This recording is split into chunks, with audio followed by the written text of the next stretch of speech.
उत्तर प्रदेश के गोंडा जिले से रिश्तों को शर्मसार कर देने वाली सनसनीखेज वारदात सामने आई है। वारदात कोतवाली नगर क्षेत्र के दत्तनगर वेसेन गांव की है, जहां पर एक कलयुगी बेटे ने अपनी ही पिता को कुल्हाड़ी से काटकर मार डाला। पिता की मौत के बाद घर में कोहराम मच गया और मां का रो रो कर बुरा हाल हो गया।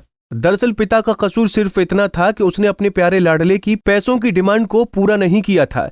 इस दिल दहला देने वाली वारदात को अंजाम देने के बाद हत्यारे बेटे ने घटना को लूट का रूप देने के लिए घर के अन्य सदस्यों का दरवाजा बाहर से बंद कर दिया और पिता के पास रखे रुपए भी अपने बिस्तर के नीचे छिपा दिया। फिर वारदात को अंजाम देने के बाद उसने बदमाशों द्वारा लूट की घटना को अंजाम दिए जाने का शोर मचाया। हालांकि लूट और हत्या की सूचना पर पहुंची कोतवाली पुलिस ने चंद घंटे के भीतर हत्यारे बेटे को गिरफ्तार कर इस वारदात का खुलासा कर दिया।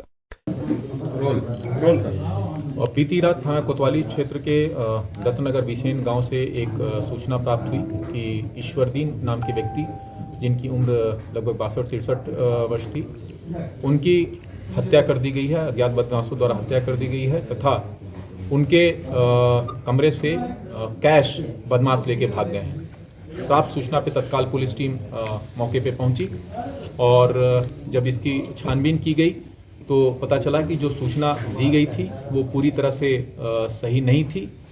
और पूरी जब छानबीन की गई तो पता चला कि मृतक को उनके ही पुत्र, जिनका नाम सुकई है, उसी ने कुल्हाड़ी से मारकर उसकी हत्या कर दी थी और हत्या करने के बाद कुल्हाड़ी को छुपा दिया था।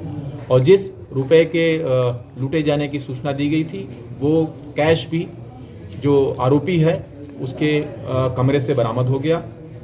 पूछताछ में जब ये बात सामने आई कि जो आरोपी है वो मृतक से पैसे की डिमांड करता था और 1 लाख रुपए की डिमांड उसने हाल में ही रखी थी, जिसमें वो टेम्पू एक खरीदना चाहता था। उसके पिता इस डिमांड को नहीं मान रहे थे। इसी बात से क्षुब्ध होकर उसने सुनियोजित तरीके से प्लान करके इस घटना को अंजाम दिया। रात को बाकी लोगों के कमरे पे उसने कुंडी लगा दी। फिलहाल हत्यारे बेटे की निशानदेही पर पुलिस ने आला कत्ल, कुल्हाड़ी और रुपए भी सुकई के कमरे से बरामद कर लिया। फिलहाल सुकई को गिरफ्तार कर विधिक कार्रवाई में जुट गई है। पंजाब केसरी टीवी के लिए गोंडा से ओमचंद शर्मा की रिपोर्ट।